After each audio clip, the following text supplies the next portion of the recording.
हाय दोस्तों, ये दिल्ली के साइंस म्यूजियम में जो साइंस शो चलता है वो उसको पूरी वीडियो में आपको इस वीडियो में दिखाऊंगा। और ऐसे ही मेरे इस चैनल पर बने रहें, लास्ट तक आपको जो मैडम परफॉर्मेंस दिखाती है सारी चीज़ें मैं आपको इस वीडियो में दिखाऊंगा। और अब हम बैठ चुके हैं। कहाँ प्रमोशन भी कर चैनल सब्सक्राइब कर दो। क्या नाम है आपका? NK crazy mind blog. हाँ, इनका चैनल सब्सक्राइब कर देना और साथ में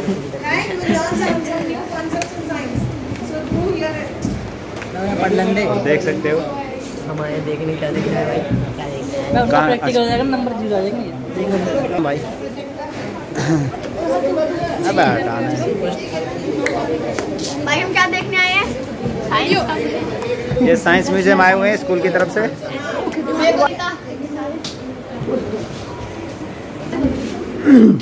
नेशनल साइंस सेंटर। आप सभी ने पूरा सेंटर एक्सप्लोर कर लिया? आप लोगों ने? Yes ma'am. अभी चल रहा है। सो जितना भी एक्सप्लोर किया उसमें मजा आया? बोरिंग तो नहीं लगा? नहीं। सीखने को तो खुश और आपको बहुत कुछ मिला होगा। तो जब आप ठीक है, जब आप पूरा सेंटर एक्सप्लोर करोगे तो आपको यहाँ पे बहुत सारी इंटरेस्टिंग चीजें मिलेंगी, बहुत मजा आएगा एंड सीख के आप यहाँ से बहुत कुछ जाने वाले। सो आप लोग यहाँ पे आए, आपके टीचर्स ने आपके लिए साइंस शो का टिकट लिया, आपने भी लिया। सो कुछ सोच के लिया होगा। किसी को कोई आइडिया यहाँ पे क्या होने वाला है? एनीवन? एक्सपेरिमेंट यही आता है सबसे पहले कि एक्सपेरिमेंट। कोई रिपीट तो नहीं आ रहा आप में से कि जो पहले देख चुका हो? No ma'am. चलो फिर ठीक है। सो मैं बताती हूँ आपको हमारे साइंस शो का वैसे एक्चुअल नेम है SDL, साइंस डेमोन्स्ट्रेशन लेक्चर। अब लेक्चर वर्ड सुन के आप लोगों को लग रहा होगा ये तो कोई बोरिंग सा लेक्चर होने वाला है, ये तो हमें आधे घंटे तक पका देंगे, है ना? हमने तो एंटरटेनमेंट के लिए टिकट किया था, ये तो स्कैम हो गया। और स्कूल के बच्चे सोच रहे होंगे कि स्कूल में भी पढ़ाते हैं, यहाँ भी पढ़ाई है, कहीं नहीं जीने दे रहे। सो डोंट वरी, ये कोई बोरिंग सा लेक्चर नहीं होने वाला। ये एक इंटरेक्टिव सेशन होगा जिसमें आपको जो भी मैं क्वेश्चन करूंगी या मैं कोई भी चीज़ पूछूंगी आपसे तो आपको मेरे साथ इंटरेक्ट करना पड़ेगा, है ना? चुप नहीं बैठना।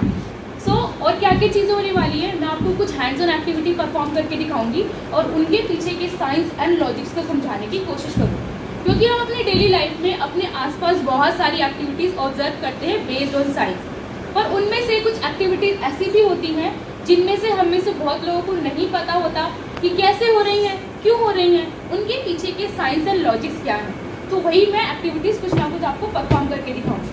और सबसे पहले तो हम साइंस शो में आए तो हमें ये पता होना चाहिए कि साइंस क्या होता है, व्हाट इज साइंस। तो आप में से कोई बताना चाहेगा? या साइंस वर्ड सुनते ही आपके दिमाग में सबसे पहली चीज़ क्या आती है? टेक्नोलॉजीज, ठीक है। और innovations, experiments, sorry nature, okay ठीक है। बहुत सारे एग्जांपल्स आए अभी हमारे पास, पर अगर मैं प्रॉपर डेफिनेशन की बात करूं तो science is the systematic study of our nature and surrounding. हमारे आसपास की और हमारे नेचर की एक सिस्टमैटिक तरीके से स्टडी करना ही साइंस होता है। अभी मेरे पास एक और क्वेश्चन आप लोगों के लिए कि साइंस का सबसे बड़ा एग्जाम्पल, जिससे देखिए आपको लगता हो कि हाँ ये साइंस का सबसे बड़ा एग्जाम्पल हो सकता है, तो क्या हो सकता है? ग्रेविटी, ठीक है। और nature, sorry virus, okay nice. और क्या हो सकता है? रिलेटिविटी, तो कुछ ज़्यादा ही हाई चला गया। रिलेटिविटी थ्योरी, ठीक है। बहुत सारे एग्जाम्पल आ गए, पर अगर मैं बिगेस्ट एग्जाम्पल की बात करूँ तो वो होते हैं हम खुद, हमारी ह्यूमन बॉडी। क्योंकि हमारी बॉडी के अंदर अलग अलग टाइम पे अलग अलग प्रोसेसेस ऑटोमेटिकली होते रहते हैं, लाइक रेस्पिरेशन, ब्रीदिंग। अभी आप लोग खाना या नाश्ता करके आए होंगे तो मस्त डाइजेशन भी चल रहा होगा। नहीं चल रहा? नहीं चल रहा? आपको कैसे पता नहीं चल रहा? अंदर खा के देखा? भूखे बैठे हो आप लोग? कोई बात नहीं, जब खाओगे तब स्टार्ट हो जाएगा, है ना? पर कुछ ना कुछ पार्ट तो फूड का आपके पेट में होगा ना, तो डाइजेस्ट हो रहा होगा। ऐसा तो है नहीं कि बिल्कुल भी नहीं चल रहा। और भी कई सारी एक्टिविटीज़ होती है, लाइक इनवॉल्यूंटरी एक्शंस हमारी बॉडी के अंदर होते हैं जो कि हमारी विल पे काम नहीं करते। लाइक हमारा हार्ट बीट करता है, ये हमारी आइज ब्लिंक करती है। ये सारे प्रोसेसेस हमारी बॉडी के अंदर होल टाइम ऑटोमेटिकली होते रहते हैं। इसीलिए जो ह्यूमन बॉडी होती है वो मिराकुलस तरीके से काम करती है, क्योंकि हमारी बॉडी के अंदर फिजिक्स, केमिस्ट्री, बायोलॉजी सब एक साथ हो रहा होता है। और ह्यूमन बीइंग ही है जिसने टेक्नोलॉजीज एंड मशीन्स को बनाया, जो कि हमारे काम को आसान करते हैं। तो देखा जाए तो हमारे आसपास की सारी चीज़ें ही साइंस बेस्ड हैं। छोटा सा एग्जांपल लेके चलते हैं। अभी आप लोग यहाँ कंफर्टेबली बैठे हो, आप मुझे इजीली सुन पा रहे हो, किसकी वजह से? साइंस की वजह से। अगर मैं इस रूम में से एयर हटा के यहाँ वैक्यूम बना दूँ तो तो क्या आप लोग मुझे सुन पाओगे? नो, हम किसी को भी नहीं सुन पाएंगे। दूसरा, आप मुझे इजीली देख भी पा रहे हो, लाइट साइंस है। अगर मैं यहाँ से लाइट रिमूव कर दूँ तो क्या आप लोग मुझे देख पाओगे? नो, हम किसी को भी नहीं देख पाएंगे, यहाँ सब इनविजिबल हो जाएंगे। अब साइंस से रिलेटेड और ह्यूमन बॉडी से रिलेटेड मेरे पास एक एक्टिविटी है जिसके लिए मुझे एक वॉलंटियर चाहिए होगा। So anyone want to volunteer? पर थोड़ी सी मेहनत करनी पड़ेगी, ठीक है? करना नहीं है पर अभी रुक जाओ भाई, उनको करने दो। तो मैं करने क्या वाली हूँ इस एक्टिविटी में, मैं इनका एक हाथ छोटा करने वाली हूँ। चलेगा? एक हाथ बड़ा हो जाएगा, एक हाथ छोटा हो जाएगा, कोई इशू नहीं है। मम्मा डांटेंगी तो नहीं घर पे कि ये क्या करवा के आ गया, सही सलामत भेजा था, ये क्या किया, है ना? सो कर दे इनका एक हाथ छोटा परमानेंटली। Yes ma'am. अभी तुम्हारा करूँ परमानेंटली? पक्का? नहीं, ऐसा नहीं करेंगे, परमानेंटली नहीं करेंगे, इट्स टेम्परेरी। अगर हम हाथ छोटा करेंगे तो हम हाथ बड़ा भी करके देंगे। आप एज इट इज सही सलामत घर जाओगे, हम कोई डिफेक्ट क्रिएट नहीं करेंगे। तो आपको करना क्या है, आप इधर खड़े हो जाओ एंड वन हैंड डिस्टेंस, पूरा हाथ स्ट्रेच करो और आप जहाँ पे खड़े हो आप वहीं खड़े रहोगे, आपको हिलना नहीं उस पोजीशन से। ओके? आप एक्सरसाइज करते हो? आज नहीं करते ना? गुड। हमें ऐसे ही वॉलंटियर चाहिए जो एक्सरसाइज नहीं करता, क्योंकि सबसे परफेक्ट इस एक्टिविटी के लिए रहता है। तो अभी हम करेंगे क्या, हाथ नीचे करो। सबसे पहली चीज, जब भी हम कोई काम करते हैं तो हमारे काम की एक कंडीशन होती है कि हमेशा हमें अपने काम के लिए ऑनेस्ट रहना पड़ता है, तभी वो काम अच्छे से होता है। और जब भी हम कोई साइंस की एक्टिविटी एक्सपेरिमेंट करते हैं तो हमें और ज़्यादा ऑनेस्ट होना पड़ता है। इस एक्टिविटी में भी हमें क्या करना है, ऑनेस्ट रहना है। ऑनेस्ट कैसे? अभी आप लोग देख रहे हो कि हम दोनों ने अपनी पोजीशन फिक्स कर ली, हम अपनी पोजीशन से बिल्कुल भी ना हिले, ये आप ऑब्जर्व कीजिएगा। दूसरा, दोबारा करो, वैसे ही खड़े रहना, ठीक है? सो अभी आप देख रहे हो कि हमारी फिंगर टिप मीट कर रही है। अगर हमारे हाथ छोटे हो जाएंगे तो क्या हमारी फिंगर टिप मीट करेगी? नो। फिंगर टिप में गैप आ जाएगा। तो जैसे मैं बोलूँगी आप ऐसा करना है, टाइट फिस्ट बनाओ, डाउन, और पूरा हाथ स्ट्रेच करके आपको बैकबोन तक लेके जाना है। और आपको कम से कम 20 सेकंड के लिए ऐसे रहना है। सो अभी हम कर क्या रहे हैं, हमारी जो बोन्स होती हैं वो पुश और पुल पे काम करती है, वही हमारी जो मसल्स हैं वो कॉन्ट्रैक्शन एंड रिलैक्सेशन पे काम करती है। इस पूरी एक्टिविटी में हम क्या कर रहे हैं, पूरे हाथों की मसल से हार्ड वर्क करा रहे हैं, और हार्ड वर्क करने की वजह से पूरे हाथों की मसल्स कॉन्ट्रैक्ट हो जाएंगी। This muscle, elbow muscle, fees muscle and shoulder muscle, सारी मसल्स हार्ड वर्क करने की वजह से कॉन्ट्रैक्ट हो जाएंगी, जिसकी वजह से हमारे हाथ छोटे हो जाने चाहिए। दैट मीन्स फिंगर टिप में गैप आ जाएगा। तो क्या लग रहा है आपको, गैप आएगा कि नहीं आएगा? आधे लोग शायद डाउट में है कि क्या ही बोल रहे हैं, मतलब कुछ भी ऐसा थोड़ी ना होता है। अगर ये एक्टिविटी हमने अच्छे से परफॉर्म की होगी तो हमारे हाथों के बीच में गैप आ जाना चाहिए। तो चेक करते हैं गैप आया कि नहीं। सीधा करो। अभी अपनी पोजीशन से बिल्कुल भी नहीं हिले हैं और हमारी फिंगर्स के बीच में गैप आ गया। ये किसकी वजह से? मसल्स का कॉन्ट्रैक्शन। ना रिलैक्स योर हैंड्स। अब रिलैक्स करने की वजह से जो हमारी मसल्स कॉन्ट्रैक्ट हुई थी वापस से रिलैक्स करेंगी और अपनी पोजीशन पे आ जाएंगी। इसकी वजह से हमारे हाथ दोबारा से बड़े हो जाने चाहिए अकॉर्डिंग टू मी। मुझे नहीं पता क्या होने वाला है।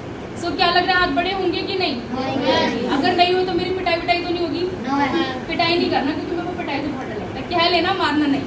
सो दोबारा से चेक करते हैं कि हमारे हाथ बड़े हुए कि नहीं। दोबारा करो। अभी फिंगर टिप फिर से मीट कर। थैंक यू मैम, बैठ जाए।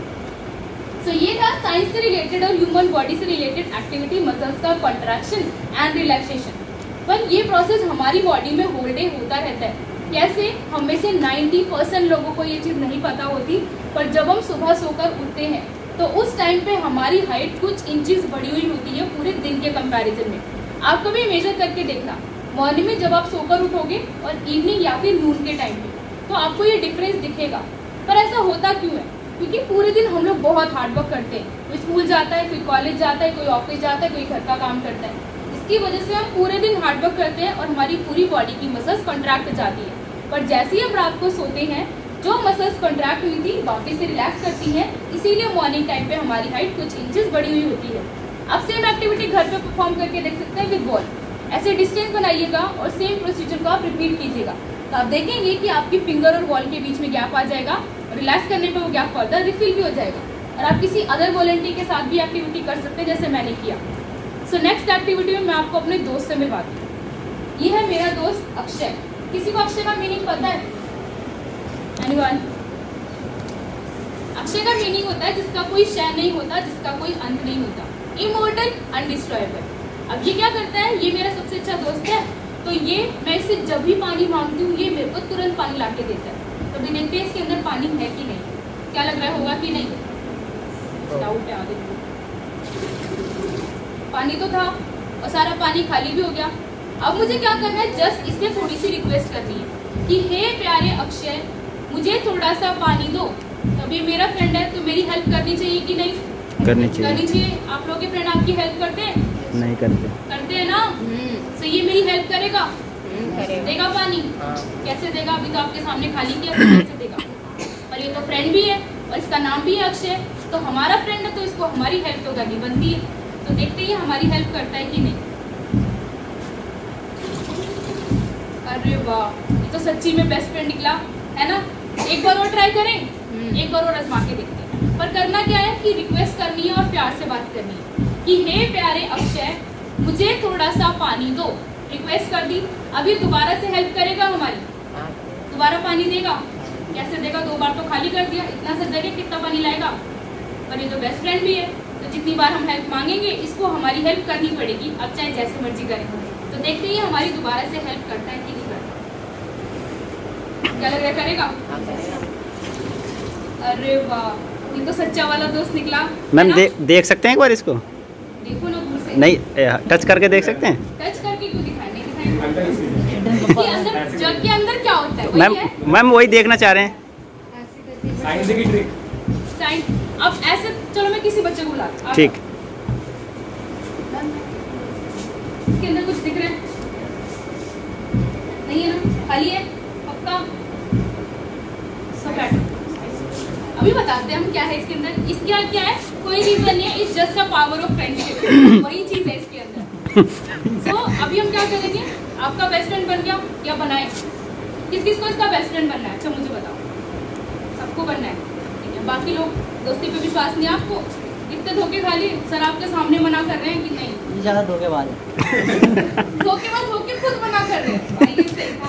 आपको तो बिलीव है ना, साइंस फ्रेंडशिप में है कि नहीं है ना। तो हाथ रेस क्यों नहीं किया कि चलो कोई बात नहीं, कि उनके अलावा कोई और फ्रेंड चाहिए ही नहीं, है ना। Let's see. सो अभी हाथ नीचे करो। सो ये हमारा क्या है, अब इसका फ्रेंड आपको बनने के लिए ना 2 कंडीशन है जो आपको फॉलो करनी है। पहली कंडीशन की इससे प्यार से बात करनी है, गुस्से से बात नहीं करनी। अब अपने फ्रेंड से प्यार से बात करते हो? कभी नहीं। अगर फ्रेंड है ना, बेस्ट फ्रेंड, तो कभी प्यार से बात नहीं होती भाई, बस स्टार्टिंग में हमें करनी पड़ती है। तो इसके साथ भी वही है, स्टार्टिंग में प्यार से बात करनी पड़ेगी। दूसरा, ग्रीडी नहीं होना, लालची नहीं होना। अगर आप लोग सोचो कि एक बार में इतना सारा पानी निकाल दें कि समुद्र के समुद्र बहा दें, या आप जितने भी बैठे हैं सबको भिगा दें, ऐसा नहीं चलेगा। तो पहला, प्यार से बात करनी है। दूसरा, ग्रीडी नहीं होना। तो इसका दोस्त बनने के लिए आप मेरे पीछे रिपीट कीजिएगा कि हे प्यारे अक्षय, हे प्यारे अक्षय मुझे थोड़ा सा पानी दो। सबने प्यार से बोला जी। देखते हैं आपका फ्रेंड बना कि नहीं बना। क्या लग रहा है, बन गया होगा? इससे प्यार से बोला तो बन तो जाना चाहिए। अरे वाह, तो आपका भी बेस्ट फ्रेंड बन गया। कहाँ छेद है बेटा? वो छेद नहीं है, वो डिजाइन है। छेद होता तो पानी नीचे से नहीं निकलता। तो अभी आपका भी बेस्ट फ्रेंड बन गया, आप भी इसके बेस्ट फ्रेंड बन गए हो। इसका मतलब ये नहीं है कि इसको घर ले जा सकते हैं ना, ये हमारा दोस्त है और हमारी अमानत है। अक्षय चाहिए मुझे। सॉरी, अक्षय को चाहिए। नहीं ऐसे नहीं, हम अपने फ्रेंड को बेचते नहीं है। बताएंगे, हैव सम पेशेंस, थोड़ी देर बाद बताएंगे। Okay ma'am. सो ये आपको मेरे हाथ में बॉटल दिख रही है, इसके अंदर क्या दिख रहा है? बैलून। और कुछ भी है जो दिख नहीं रहा? एक हो इसके अंदर, होल है इसके अंदर, इसके अंदर होल है। बोतल के अंदर कहाँ होल है भाई? जा, ये दिखाएगा। कहाँ होल है? छोटा सा होल है, बिल्कुल छोटा सा। दिख रहा है आपको? साइड में। दिख रहा है। कहाँ होल दिख रहा है? ये ब्लैक तो मार्कर है, जस्ट नाम लिखा हुआ है, तो ये ब्लैक होल नहीं है। तो अभी मैं क्या करने वाली हूँ, आपने क्या बोला इसके अंदर एयर है, एयर स्पेस ऑक्यूपाई करती है। अगर इसमें पहले से एयर प्रेजेंट है तो क्या ये बलून फूलेगा? नहीं। नहीं पक्का? पक्का। कुछ हाँ बोल रहे हैं, कुछ नहीं बोल रहे हैं। एक बार कोट करके देखते हैं, कितने लोगों को लग रहा है कि ये बलून फूल जाएगा? अगर इसके अंदर एयर है तो मेजॉरिटी फूल जाएगा। अगर इसके अंदर एयर है तो नहीं फूलेगा। तो बस बंद करना। कितने लोगों को लग रहा है कि फूल जाएगा? एयर है तो ठीक है, हाथ नीचे करिए। कितने लोगों को लग रहा है नहीं फूलेगा? अभी तो आप नहीं बोल रहे, तब हैंड रेज नहीं कर रहे हो। अच्छा। कंफ्यूज। ओके, 50-50 अब जिसने किसी में भी हाथ नहीं खड़ा करा उसको किस कैटेगरी में डालें कि इस बलून का कुछ ना कुछ तो हो ही जाएगा, है हमें नहीं पता। ये लोग होते हैं दो नाव में सवार वाले, जहाँ अच्छा लगता है वहाँ पटाख से कूद जाते हैं। दोगले लोग तो इन लोग, हाँ बिल्कुल, ये मैं वर्ड बोलना नहीं चाह रही थी। सो इन लोगों का डाउट पहले क्लियर करते हैं, फिर देखते हैं इस बलून के साथ क्या होने वाला है।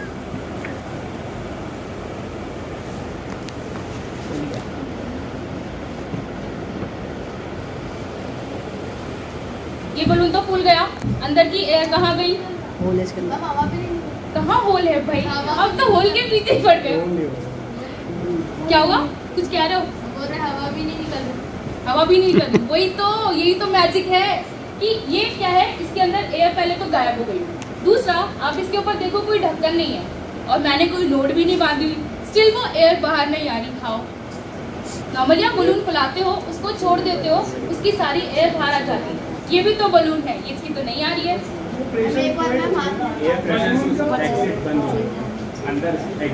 ठीक है, बिल्कुल करेक्ट है कि एयर प्रेशर है जो बाहर है और जो एयर प्रेशर बलून के अंदर है दोनों सेम है, दैट्स वाई वो बाहर नहीं आ रहा। जिसके अकॉर्डिंग बाहर आनी भी नहीं चाहिए, पर ये एयर तो बाहर आएगी।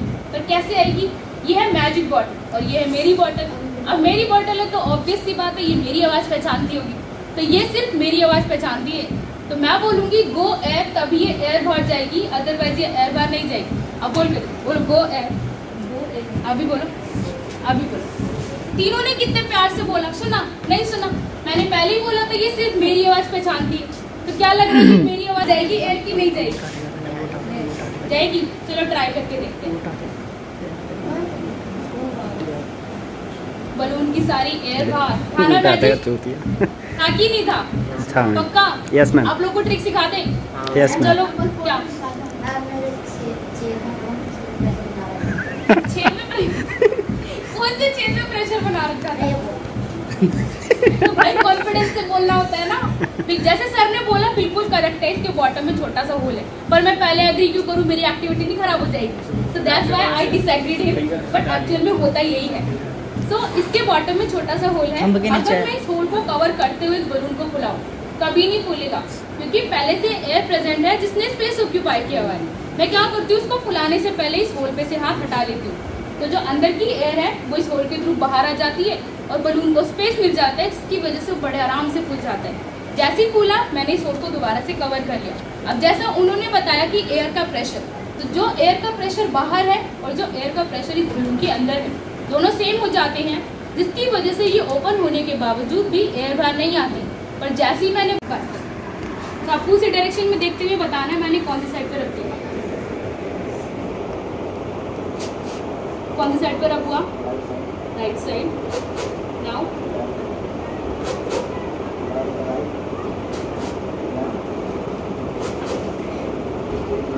टर्न हो जाएगी। ये ब्रश मैंने आपकी बैक पे कितनी बार रख दिया? हाँ total 10 time. Are you sure?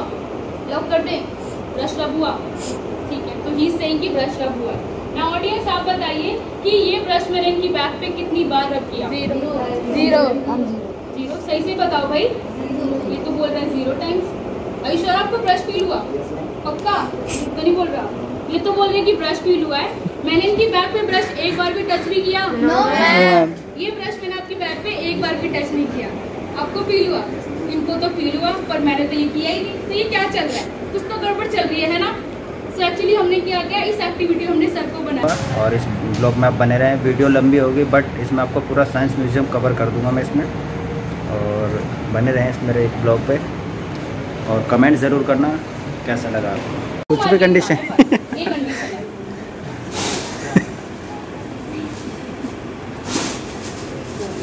Very nice, काफी बिल्कुल सही टेक्निक यूज करी है। तो थोड़ा फोल्ड हो गया था इसलिए फूला नहीं, तो एक ही ब्लो में फूल जाता। और मैं भी सेम यही टेक्निक यूज करती हूँ। सो एक ही ब्लो में इतना बड़ा बलून फूला कैसे? उन लोगों ने थोड़ा हार्ड वर्क कर दिया और सर ने थोड़ा स्मार्ट वर्क कर दिया। सर आप साइंस के टीचर हो क्या? चलो कोई। तो इसके पीछे कॉन्सेप्ट लगता है, दैट इज बर्नौलीज प्रिंसिपल। तो बर्नौली जी क्या बोलते हैं? वो कहते हैं अगर किसी रीजन में एयर की स्पीड हाई हो तो वहाँ एयर का प्रेशर कम हो जाता है। सो अगर इस बलून को इस तरीके से फुलाया जाए तो पता नहीं कितने ब्लो लगेंगे इसको फुलाने में, क्योंकि उतनी ही एयर अंदर जा रही है जितना हम ब्लो करते हैं। हम क्या करते हैं, इसको दूर से फुलाते हैं, जिसकी वजह से हमारे माउथ और इसकी ओपनिंग में एयर की स्पीड हाई हो जाती है। अब स्पीड हाई हुई तो प्रेशर कम हो जाता है, प्रेशर कम होते ही एक ब्लो के साथ आसपास की एयर भी इसके अंदर रश कर जाती है और एक ही ब्लो में इतना बड़ा बलून इजीली फूल जाता है। जब आप हमारी गैलरी विजिट करोगे तो हमारे एग्जिबिट है फ्लोटिंग बॉल, जो बॉल हवा में तैर रही है, वो भी सेम बर्नौलीज प्रिंसिपल के कॉन्सेप्ट पे काम करता है। तो इससे आपको क्या समझ में आया कि साइंस की हेल्प से हमारा काम इजी हो जाता है कि हार्ड? इजी है ना, कोई भी काम हम बड़ा इजीली कर सकते हैं। नेक्स्ट एक्टिविटी में आप लोगों ने लाइटनिंग देखी है, थंडरबोल्ट सभी ने देखी होगी, कैसे फॉर्म होती है?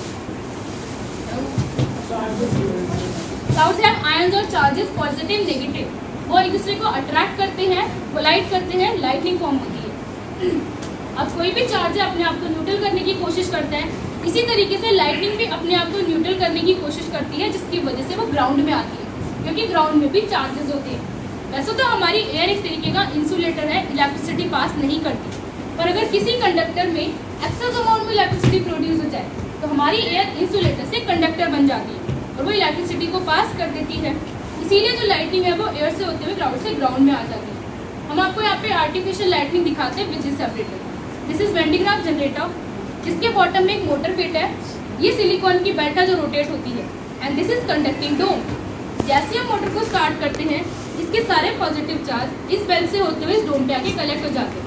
तो जब इसमें एक्सेस अमाउंट में चार्ज कलेक्ट होता है तो वो चार्जेस की लीकेज स्टार्ट कर देता है, जो कि लाइटनिंग इफेक्ट देता है, और वो लीकेज किसी भी नियर बाय कंडक्टर या कोई भी नेगेटिवली चार्ज बॉडी पे जाते हैं। तो फिर देखते हैं इसमें लाइटनिंग कैसे दिखती है।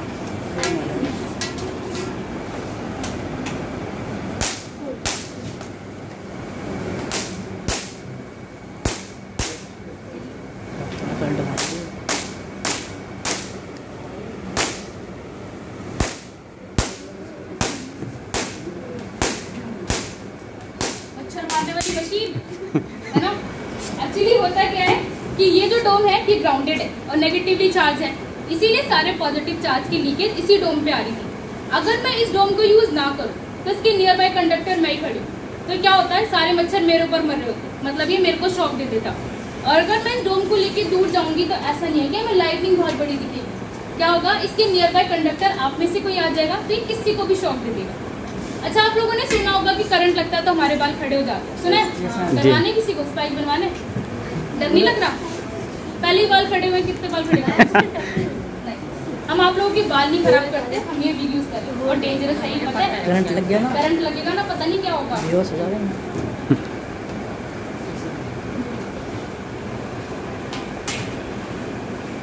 इसकी बना वीडियो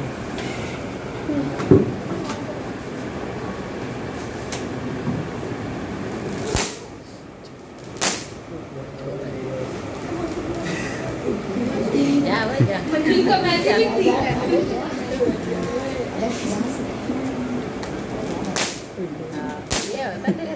बॉडी पे वैसे ऐसा इफेक्ट नहीं होगा।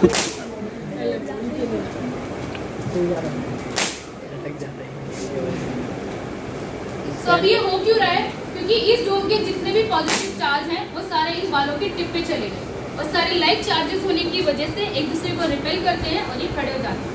आप देख रहे हो, मैंने स्विच भी ऑफ कर दिया, स्टिल वो खड़े हुए, क्योंकि अभी चार्ज न्यूट्रलाइज नहीं हुआ है, और जब तक ये चार्ज न्यूट्रलाइज नहीं होगा ये बाल ऐसे ही खड़े रहेंगे। सारा चार्ज ग्राउंड में चला गया और सारे बाल नीचे आ गए। ये था इलेक्ट्रोस्टैटिक एनर्जी का कॉन्सेप्ट। स्टैटिक एनर्जी हम सभी ने पढ़ी हुई है कि किसी भी स्केल को, बलून को या बॉम को हम बालों पे रब करते हैं तो पेपर और पीसेस को अट्रैक्ट कर लेता है। स्टैटिक एनर्जी उसी तरीके की इलेक्ट्रोस्टैटिक एनर्जी इस एपरेटस में भी फॉर्म होती है। अब मैंने इसको कम्प्लीटली न्यूट्रलाइज कर दिया है, तो हम इसको टच भी कर सकते हैं, इसमें करंट नहीं लगेगा। So this was the last activity from my side. Hope you like the show. Thank you very much. Have a nice day.